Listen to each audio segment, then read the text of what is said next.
నమస్తే, welcome to Srichakra news with Akhila. బులెటిన్ల ముందుగా హెడ్లైన్స్.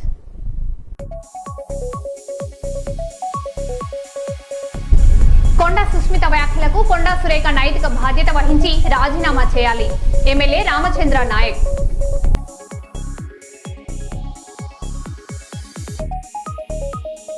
ఏసీబీ అధికారులమంటూ ఫోన్ డబ్బుల వసూళ్లు, కర్నూలులో మోసాలపై ఏసీబీ హెచ్చరిక.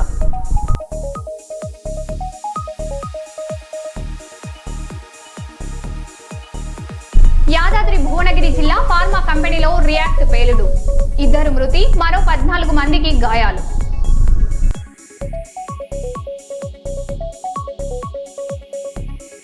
కర్నూలులో ఘనంగా ముగిసిన ఉచిత ఏఐ ఫిల్మ్ మేకింగ్ క్లాసులు.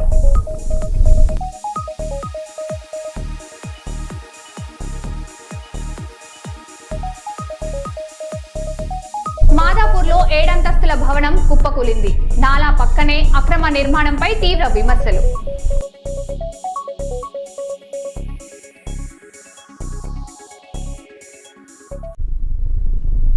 ఇక వివరాల్లోకి వెళ్తే, కర్నూలులో క్రీడాకారులకు కాంగ్రెస్ పార్టీ అండగా ఉంటుందని కాంగ్రెస్ స్పోర్ట్స్ సెల్ రాష్ట్ర చైర్మన్ జీవీవీఎస్ కమలాకర్ రావు తెలిపారు. జిల్లా కాంగ్రెస్ కార్యాలయంలో జరిగిన మీడియా సమావేశంలో ఆయన మాట్లాడుతూ, క్రీడాకారుల సమస్యలను తమ దృష్టికి తీసుకొచ్చారని, పోలీస్ శాఖలో ఖాళీగా ఉన్న ఉద్యోగులను భర్తీ చేయాలని వారు కోరుతున్నారని తెలిపారు.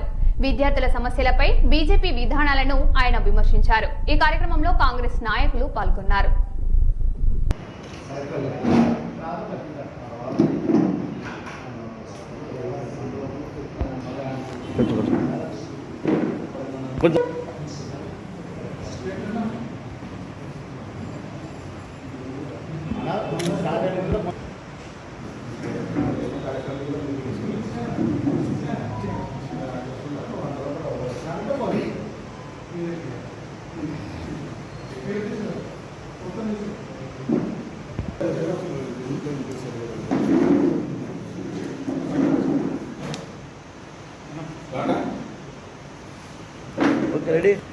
ఈరోజు మన మధ్యలో Andhra Pradesh APCC sports chairman, state sports chairman ఇచ్చారు.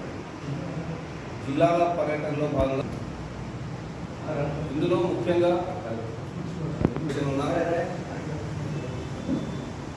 స్పోర్ట్స్ కోటాను నిర్వీర్యం చేయడం, అర్హులైనా కూడా వారికి ప్రతిదారిని తీసుకొని పిల్లలకు అన్యాయం జరగడం ఇవన్నీ మనం చూస్తూనే ఉన్నాం. మొన్న నీట్ పేపర్ లీక్ కావడం, పిల్లలు ఆత్మహత్యలు చేసుకోవడం. అంటే ఒక ఎడ్యుకేషన్లో కూడా నీట్ అనేది డాక్టర్స్ సంబంధించింది. నెక్స్ట్ లెవెల్లో డాక్టర్ అవుతారంటే అది కూడా డబ్బులతో పేపర్ అమ్మేసి, చాలా సినిమాల్లో మనం చూస్తుంటాం. డబ్బులతో డాక్టర్లు అయిపోయిన వాళ్ళు ఏం చేస్తారు? మనల్ని ఎలా కాపాడతారు? సో ఇలాంటి పరిస్థితుల్లో బీజేపీ గవర్నమెంట్ తీసుకురావడం అనేది చాలా తప్పు. ఆ తప్పు అన్యాయం అనేది ఒకప్పుడు రాజకీయ పార్టీలు మాట్లాడేది, కానీ ఇప్పుడు ప్రజలే మాట్లాడుతున్నారు. సో బీజేపీ గవర్నమెంట్ ఎలాంటి పరిస్థితుల్లోకి ప్రజలు తీసుకెళ్తుందనేది మొన్న మనం జంతర్ మంతర్లో పిల్లలు పాపం వాళ్ళు కూడా హింసించి, వాళ్ళకి అన్యాయం జరుగుతుందని రోడ్ల మీదకి వచ్చి ఆవేదనతో వచ్చిన వాళ్ళని చాలా హింసించారు. కానీ మన prime minister of India Modi గారే తప్పు చేశాను అని చెప్పి మినిస్టర్ని రాజీనామా చేయించారు. ఇది ఆరంభం కాదు, బీజేపీకి అంతం. ఈ 12 సంవత్సరాల పాలనలో బీజేపీ గవర్నమెంట్ ఏం చేసిందో ప్రజలందరికీ అర్థమైపోయింది. ఇప్పటివరకు ఏంటంటే మబ్బి పెట్టింది, మేము ఇది, మేము అది, మతం, కులం, ఎలా పడితే అలా ఆడుకుంది. ఎలా ఆడుకున్నా కూడా ప్రజలంతా మాతో ఉన్నారు, మాకే ఓట్లు వేస్తున్నారని ఈవీఎం మిషన్లు మేనేజ్ చేసి మంచి నాయకుల్ని డబ్బులు పెట్టుకొని పవర్కి వచ్చారు వాళ్ళు. కానీ ఇప్పుడున్న పరిస్థితుల్లో 5 ఓట్లు దొంగ ఓట్లు వాళ్ళు వేసుకున్నా కూడా 10 ఓట్లు నిజాయితీగా పడే ఉన్నాయి. సో 100% నెక్స్ట్ వచ్చేది కాంగ్రెస్ పార్టీయే.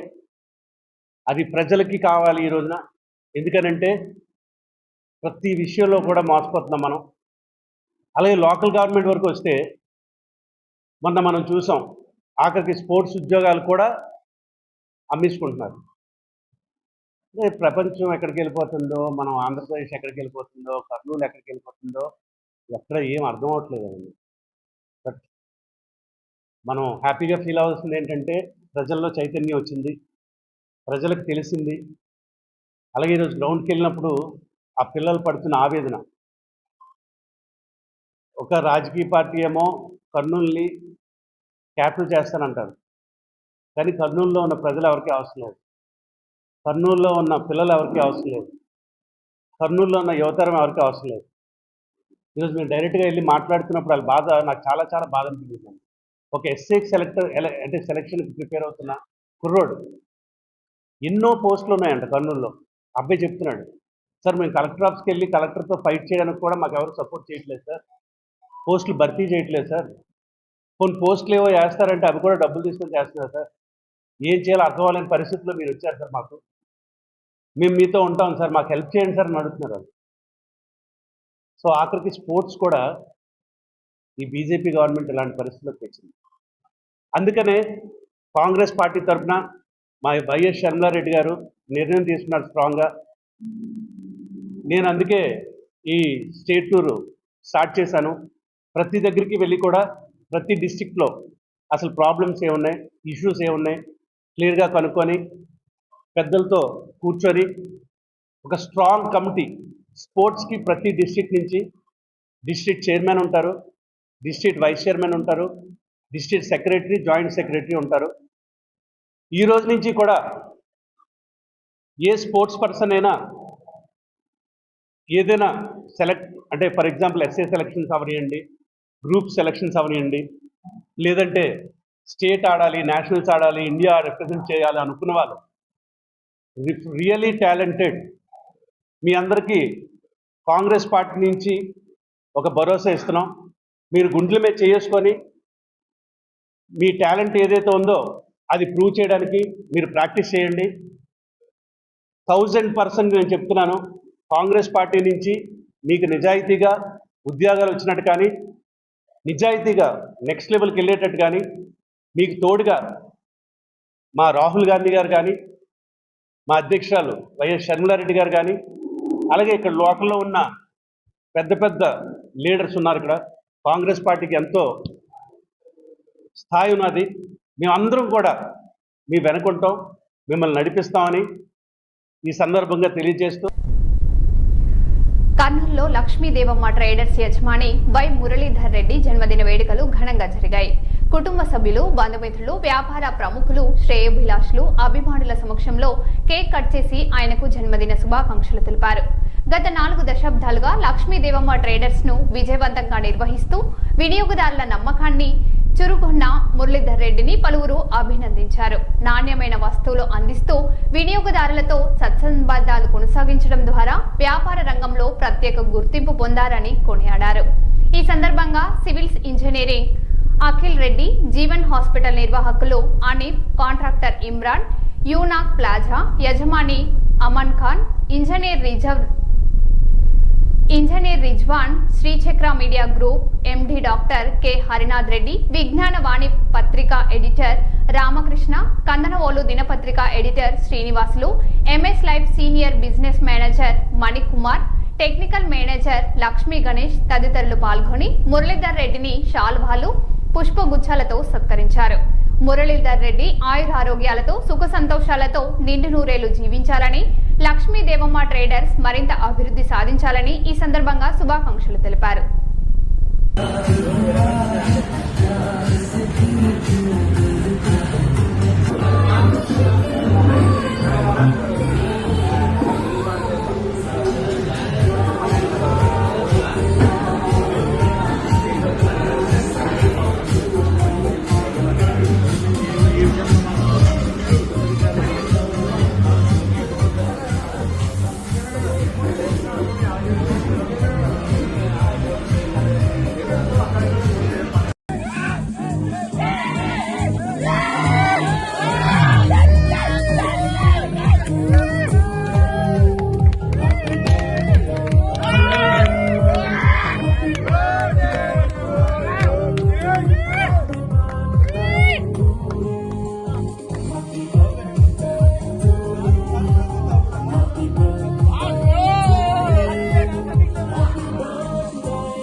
జిల్లాలో ఏసీబీ అధికారులమంటూ ప్రభుత్వ అధికారులు ఉద్యోగులకు ఫోన్లు చేసి డబ్బులు వసూలు చేస్తున్న ఘటనలు వెలుగులోకి వచ్చాయి. గత 2 వారాల్లో పలువురు అధికారులకు ఫోన్లు చేసి డబ్బులు డిమాండ్ చేసినట్లు ఫిర్యాదులు అందాయని కర్నూలు ఏసీబీ డీఎస్పీ సీతారామరావు తెలిపారు. ఏసీబీ అధికారులు ఎవరిని ఫోన్ చేసి డబ్బులు అడగరని స్పష్టం చేశారు. అనుమానాస్పద కాల్స్ వస్తే వెంటనే 9440446178 నెంబర్కు సమాచారం ఇవ్వాలని సూచించారు.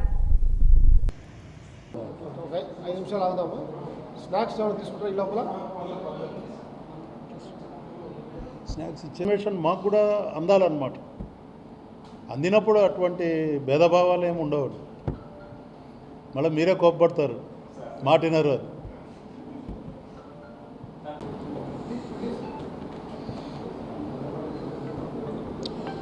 పాత్రికేయ మిత్రులందరికీ శుభోదయం.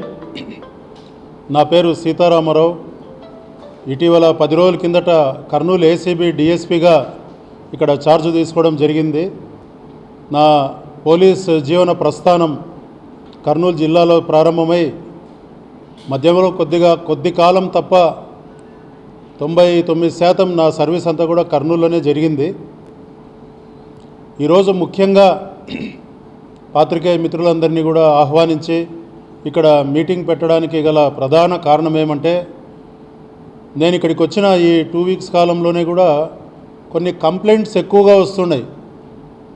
ఉద్యోగస్తుల వివిధ శాఖలకు సంబంధించినటువంటి ఉద్యోగస్తుల నుంచి, వ్యాపారస్తుల నుంచి ఎక్కువగా కంప్లైంట్స్ వస్తున్నాయి. ఏమని అంటే, సార్ ఇట్లా ఏసీబీ డిఎస్పీ అని ఏసీబీ అధికారులమని ఫోన్లు చేయడము, ఫోన్లు చేసి మీ మీద అలిగేషన్స్ ఉన్నాయి, మీ మీద అక్రమాస్తుల కేసులు అవుతాయి, లేదంటే మీ మీద ఎంక్వైరీ చేసి మిమ్మల్ని జైలుకు పంపించడం జరుగుతుంది అని చెప్పి బెదిరిస్తూ డబ్బులు డిమాండ్ చేస్తూ ఆ డబ్బులను వాళ్ళ అకౌంట్స్కు బదిలీ చేయించుకుంటున్నారు అని చెప్పి ఇటీవల కూడా ఒక వారం కిందట ఒక కంప్లైంట్ ఇలాగే వచ్చినప్పుడు ఆ లోకల్ పోలీస్ అధికారులతో మాట్లాడి ఆత్మకూరులో కూడా ఒక కేసు మేమే రిజిస్టర్ చేయించడం జరిగింది. అక్కడ ఒక ప్రభుత్వ శాఖకు సంబంధించిన అధికారి డబ్బులు బదిలీ చేసినప్పుడు. అదేవిధంగా నిన్న కూడా ఒక కంప్లైంట్ వచ్చింది. ఒక మున్సిపల్ ఉద్యోగి దగ్గర నుంచి వాళ్ళు ఇలాగే బెదిరించి ఏసీబీ అధికారులము అని బెదిరించి నిన్న ఒక 2 లక్షల రూపాయలు వాళ్ళు బదిలీ చేయించుకోవడం జరిగింది. ఆ విషయంగా కూడా ఒక కేసు రిజిస్టర్ చేయించడం జరుగుతోంది. ఈ సందర్భంగా ఏసీబీ తరపున కర్నూలు మరియు నంద్యాల జిల్లా ప్రజలందరికీ కూడా ఏసీబీ తరపున డిఎస్పీ అయినటువంటి నేను చేసే విజ్ఞప్తి ఏంటంటే, ఏసీబీ డిఎస్పీ కానీ ఏసీబీ సిఐలు కానీ ఏసీబీలో ఉన్నటువంటి ఇతర సిబ్బంది ఎవరూ కూడా ఏ అధికారికి కూడా, ఏ ప్రభుత్వ అధికారికి కానీ, వ్యాపారస్తులకు కానీ, లేకుంటే సామాన్య ప్రజలకు కానీ ఎవరికి కూడా మేము ఫోన్లు చేయము. మాకు ఏదైనా కంప్లైంట్ వచ్చినట్లయితే దాన్ని చట్ట ప్రకారం మేము ప్రొసీడ్ అవుతామే, కానీ ఈ రకంగా ఫోన్లు చేసి మేము ఏసీబీ అధికారులము, మీ మీద ఎంక్వైరీలు ఉన్నాయి, లేకుంటే మీ మీద విచారణ కొనసాగిస్తున్నాం, మీ మీద అక్రమాస్తులకు సంబంధించిన చిట్టా మా దగ్గర ఉంది, కాబట్టి మీరు డబ్బులు ఇవ్వకుంటే జైలుకు పోతారని ఈ రకంగా వాళ్ళని బెదిరించడం కానీ, భయపెట్టడం కానీ, తద్వారా వాళ్ళ దగ్గర నుంచి డబ్బులు తీసుకోవడం అనేది ఎట్టి పరిస్థితుల్లో కూడా జరగదు. ఈ విషయాన్ని అన్ని శాఖల యొక్క అధికారులు, ఉద్యోగులు అందరూ కూడా గమనించాలి. అదేవిధంగా మీకు ఆ రకంగా ఏదైనా కంప్లైంట్ ఫోన్ వచ్చినట్లయితే మీరు వెంటనే ఏసీబీ అధికారులమైన నన్ను కానీ, మా ఆఫీస్లో ఉన్నటువంటి 4 సిఐలను కానీ మీరు వెంటనే సంప్రదించి దానికి సంబంధించిన క్లారిఫికేషన్ కూడా తీసుకోవచ్చు. ఆ రకంగా ఎవ్వరూ కూడా భయభ్రాంతులకు గురి కావాల్సిన అవసరం లేదు. మీరు మా అడ్వైజ్ని తీసుకోండి. ఆ వచ్చినటువంటి కాల్ నిజమైందో కాదో కూడా మీరు నిర్ధారించుకొని అటు తర్వాత చట్ట ప్రకారం ఏ రకంగా ముందుకు పోయి మనం చర్యలు తీసుకోవాలనో ఆ రకంగా తీసుకునే ఆలోచన చేయడం జరుగుతుంది. సో ఇది ఈరోజు మన పాత్రికేయ మిత్రులందరి తరపున ఉమ్మడి కర్నూలు జిల్లా అధికారులకు వివిధ శాఖలకు శాఖాధిపతులకు అందరికి కూడా మేము తెలియజేస్తున్నటువంటి విషయం. అదేవిధంగా మీకు ఏదైనా సమస్యలు ఉన్నట్లయితే సామాన్య ప్రజలకు మేము కర్నూలు మరియు నంద్యాల జిల్లా ప్రజలందరికీ కూడా ఏసీబీ తరఫున నేను చేసే విజ్ఞప్తి ఏమంటే, ప్రభుత్వం వారు మనకు ఒక టోల్ ఫ్రీ నంబర్ను ఏర్పాటు చేయడం జరిగింది. 1064 అనే నంబరు, అది టోల్ ఫ్రీ నంబరు. దాన్ని ఉచితంగా కాల్స్ చేయొచ్చు మనము. ఆ నంబర్కు మీకున్నటువంటి సమస్యలను తెలియజేస్తూ మీరు ఆ నంబర్కు కాల్ చేసినట్లయితే ఆ కాల్ విజయవాడ హెడ్ ఆఫీస్లో అది రిజిస్టర్ అవ్వడం జరుగుతుంది. అటు తర్వాత దాన్ని మాకు ట్రాన్స్ఫర్ చేయడం జరుగుతుంది. ఆ తర్వాత మీరు మమ్మల్ని పర్సనల్గా సంప్రదించి మీకున్నటువంటి సమస్య మీద మాకు కంప్లైంట్ రిటర్న్గా ఒక ఫిర్యాదునిచ్చి ఆ తర్వాత మీ ఫిర్యాదు మీద మేము కేసు రిజిస్టర్ చేసి చట్టబద్ధంగా దాని మీద చర్యలు తీసుకొని మీకు న్యాయం చేయగలమని ఈ మూలంగా తెలియజేస్తూ ఉన్నాము. సో ఈ నా నంబర్ కూడా మీరు నోట్ చేసుకోవచ్చు. 9440446178 ఏసీబీ డిఎస్పీ నంబర్ ఇది. కర్నూలు ఏసీబీ డిఎస్పీ గారి నంబరు 9440446178. ఈ నంబర్కు కూడా మీరు కాల్ చేసి మీకున్నటువంటి సమస్యల మీద, అంటే ప్రభుత్వాధికారులు చట్టబద్ధంగా చేయాల్సినటువంటి పనులు చేయకుండా లంచం అడిగినట్లయితే మీరు టోల్ ఫ్రీ నంబర్కు కానీ, ఇందాక చెప్పినటువంటి టోల్ ఫ్రీ నంబర్కు కానీ, లేదు నా యొక్క సెల్ ఫోన్ నంబర్కు కానీ మీరు కంప్లైంట్ ఇచ్చి మీరు మీ సమస్యలను పరిష్కరింపజేసుకోవచ్చు అని చెప్పి తెలియజేస్తూ ఉన్నాము.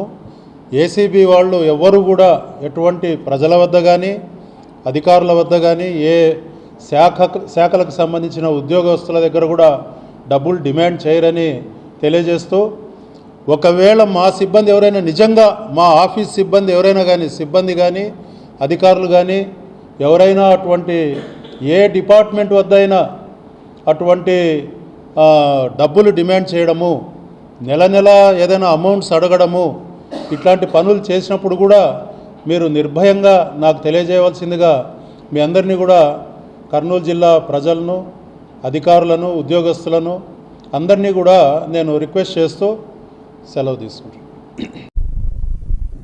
రేవంత్ రెడ్డి నిర్ణయాలను వ్యతిరేకిస్తున్న వారికి పార్టీలో కొనసాగే అర్హత లేదని కాంగ్రెస్ ఎమ్మెల్యే వేముల వీరేశం అన్నారు. కొండా సురేఖకు నోటీసులు ఇస్తే తమ కుమార్తె వ్యాఖ్యలతో తనకు సంబంధం లేదని చెబుతున్నారని విమర్శించారు.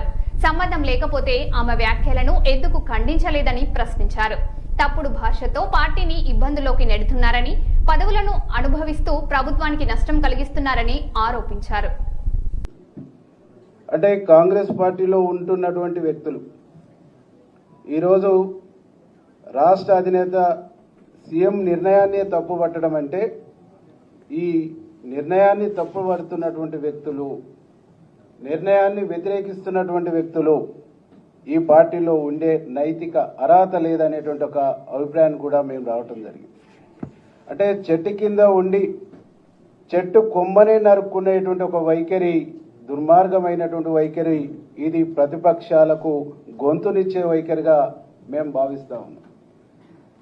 కొండా సురేఖ గారు క్రమశిక్షణ సంఘం ఇచ్చినటువంటి నోటీసుకు, షోకాజుకు సమాధానం ఇస్తూ నాకు సంబంధం లేదన్నా. నీకు సంబంధం లేదన్నప్పుడు నీ బిడ్డ మాట్లాడిన మాటల్ని ఎందుకు ఖండించలేదు? ఎందుకు నువ్వు క్యాబినెట్ మినిస్టర్గా, క్యాబినెట్ మంత్రిగా, కలెక్టర్గా, క్యాబినెట్లో ముఖ్యమంత్రితో కలెక్టర్గా పనిచేస్తున్నటువంటి వ్యక్తులుగా ఖండించవలసినటువంటి బాధ్యత నీ పైన ఉన్నదా లేదా అని చెప్పేసి ఈ సందర్భంగా మేము అడుగుతాం. మీరు చేస్తున్నటువంటి తప్పుల్ని, మీరు అనుసరిస్తున్నటువంటి తప్పులకు, మీరు మాట్లాడుతున్నటువంటి తప్పుడు భాషకు ప్రభుత్వం, ముఖ్యమంత్రి మూల్యం చెల్లిస్తుండ్రు. కానీ మీరు మాత్రం ఆ పదవిలో ఎంజాయ్ చేస్తూ మీ ఎంటర్టైన్మెంట్లో ప్రభుత్వానికి, పార్టీని ఇబ్బంది పెట్టేటువంటి ఒక ప్రయత్నం చేస్తున్నారు అనేటువంటి విషయాన్ని ఈ సందర్భంగా మేము గుర్తు చేయదలుచుకున్నాం. కర్నూలులో నిర్వహించిన ఉచిత ఏఐ ఫిల్మ్ మేకింగ్ క్లాసులు 2026 విజయవంతంగా ముగిశాయి. అనంతపురం ఫిల్మ్ సొసైటీ ఆధ్వర్యంలో జరిగిన ఈ శిక్షణకు కర్నూలు, నంద్యాల జిల్లాల నుంచి 60 మందికి పైగా యువత, సినీ ఔత్సాహికులు, కంటెంట్ క్రియేటర్లు పాల్గొన్నారు. ఫిల్మ్ మేకర్ రషీద్ బాషా ఏఐతో script writing, image video creation, voice over, music, mobile editing పై ప్రాక్టికల్ శిక్షణ ఇచ్చారు. ఇండివిజువల్ ఇమేజెస్ ఇప్పుడు ఫర్ ఎగ్జాంపుల్ మేడం మీరు సాంగ్ రాశారు, ఇందులో సాంగ్ ఎవరి మీద ఉందో మీరు షార్ట్ ఫిల్మ్ చేశారు, మేడం సాంగ్ రాశారు. సో సాంగ్ మేడం మేడం 2 నిమిషాల్లో లిరిక్ అనేది రాశారు. ఆ లిరిక్ని బేస్ చేసుకొని నాకు ఒక ఇమేజ్ జనరేట్ చేయండి, ఒక ఇమేజ్ జనరేట్ అయ్యింది. ఇప్పుడు ఈ సాంగ్కి అనుగుణంగా హీరో యొక్క ఇమేజ్ని జనరేట్ చేయాలి. ఇప్పుడు కామెడీ సీరియల్స్, కామెడీ బిట్స్ ఉన్నాయి. సో ఎప్పుడైతే రవి అనేది ఉందో ఆ రవి అనే క్యారెక్టర్ని మాత్రమే కాపీ చేయాలి. చేసిన తర్వాత ఇక్కడ ప్లస్ ఐగా ఉంటుంది, సెర్చ్లో ఉంటుంది, అక్కడ పేస్ట్ చేసిన తర్వాత స్క్రిప్ట్ ప్రకారం ఇచ్చిన అంటే ఈ క్యారెక్టర్ రవి ఉన్న క్యారెక్టర్ ప్రకారం నాకు ఒక ఇమేజ్ని జనరేట్ చేసి ఇవ్వండి అని క్యారెక్టర్, ఆ తర్వాత పక్కన ఉన్న క్యారెక్టర్ అట్లా అన్నమాట. సో ఇప్పుడు ఆ 5 క్యారెక్టర్లు ఒక్కొక్క క్యారెక్టర్ని కాపీ పేస్ట్ చేయాలి. టెక్స్ట్ చేసిన తర్వాత దాన్ని ప్రెస్ చేసి ఆ ప్రెస్ చేసిన అక్కడ ప్రాంప్ట్ ఇవ్వాలి. మీకు సింపుల్గా అర్థమయ్యే విధంగా ప్రాంప్ట్ ఇవ్వండి. నా రవి అమ్మ యొక్క క్యారెక్టర్ని జనరేట్ చేసి ఇవ్వండి, క్యారెక్టర్ యొక్క ఇమేజ్ని జనరేట్ చేసి ఇవ్వండి. అలా మన కాన్సెప్ట్లో ఒక 4-5 క్యారెక్టర్లు ఉంటే 4-5 క్యారెక్టర్లు, హీరో హీరోయిన్ క్యారెక్టర్ ఉంటే hero heroine character, comedian character ఉందంటే కమిడియన్ క్యారెక్టర్ల యొక్క ఇమేజ్ని జనరేట్ చేసి ఇవ్వండి అని అడుగుతారు. వచ్చిందా?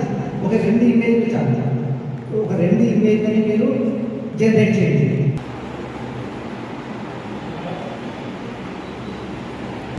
మనం ఏమైనా చెప్పనివ్వండి, తన అర్థం చేసుకొని తనకి ఏదేదో ఇస్తుంది తప్ప మనకు కావాల్సింది కాదు. ప్రస్తుతం ఇమేజ్ జనరేషన్ క్రెడిట్స్ పరిమితి పూర్తయింది, అందువల్ల కొత్త ఇమేజ్ తయారు చేయలేకపోయింది. వచ్చే నెల క్రెడిట్స్ ఇస్తారు. అంటే ఇది మనం 3% బేసికలీ మేడం కూడా ఈ చార్ట్ జీపీటీ బాగా వాడుతున్నట్టున్నారు, అందుకే క్రెడిట్స్ అయిపోయాయి. మీకు ఎన్ని ఈమెయిల్. హలో కర్నూలు ప్రేక్షకులకు నమస్కారం. నా పేరు రషీద్ బాషా, నేను ఫిల్మ్ మేకర్ అండ్ డైరెక్టర్ని. ఈరోజు కర్నూలులో ఉచిత ఏఐ ఫిల్మ్ మేకింగ్ వర్క్షాప్ అన్నది జరుగుతోంది. సో ఈ వర్క్షాప్లో దాదాపుగా ఒక 50-60 మంది వరకు పార్టిసిపేట్ చేశారు. కర్నూలే కాకుండా ఈ కర్నూలు నంద్యాల ఉమ్మడి జిల్లాకు సంబంధించిన వాళ్ళు వివిధ ప్రాంతాల నుంచి ఈ వర్క్షాప్ కోసమని వచ్చారు. సో ఈరోజు కేవలం 3 గంటల్లో వీళ్ళు స్క్రిప్ట్ ఎలా రాయాలి, ఇమేజ్ ఎట్లా జనరేట్ చేసుకోవాలి, ఆ ఇమేజ్ని వీడియో ఎట్లా జనరేట్ చేయాలి, తర్వాత దానిని ఆడియో ఎట్లా చేసుకుంటాము, సాంగ్ ఎట్లా రాయాలి, సాంగ్ని మ్యూజిక్ ఎట్లా కంపోజ్ చేసుకోవాలి, ఇలాంటి ఒక 10 విషయాల మీద డిస్కషన్ జరుగుతుంది. అండ్ ఈ ప్రోగ్రామ్ గ్రాండ్ సక్సెస్ చేసిన కర్నూలు ప్రజలందరికీ నేను థ్యాంక్స్ తెలియజేసుకుంటున్నాను. నా పేరు రషీద్ బాషా, నేను ఫిల్మ్ మేకర్ అండ్ డైరెక్టర్ని. నేను ఏపీ స్టేట్ అవార్డీని కూడా. నేను చేసిన లిటిల్ స్టార్ సినిమా అన్నది ఇప్పటికీ థియేటర్లో చిన్నపిల్లల కోసం అని చూపిస్తున్నాము. 10 సంవత్సరాల నుంచి చూపిస్తున్నాను. నాగూర్ కర్నూలు జిల్లా పెంట్లవెల్లి మండల కేంద్రంలోని తహసీల్దార్ కార్యాలయాన్ని మంత్రి జూపల్లి కృష్ణారావు ఆకస్మికంగా తనిఖీ చేశారు. కార్యాలయంలో అపరిశుభ్రంగా ఉన్న టాయిలెట్లను స్వయంగా శుభ్రం చేసి అధికారులను, సిబ్బందిని మందలించారు. ప్రభుత్వ కార్యాలయాల్లో పరిశుభ్రత, ప్రజలకు మెరుగైన సేవలు అందించడంపై అధికారులు ప్రత్యేక దృష్టి పెట్టాలని మంత్రి ఆదేశించారు.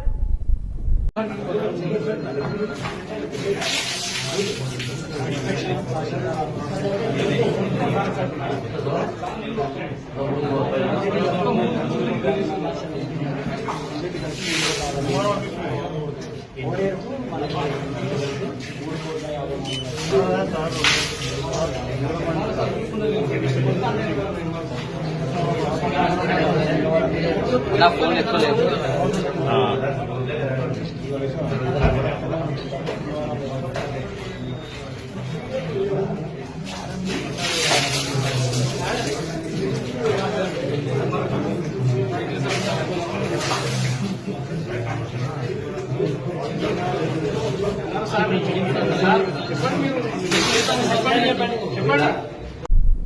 మరో బులెటిన్లో మళ్ళీ కలుద్దాం. Stay tune.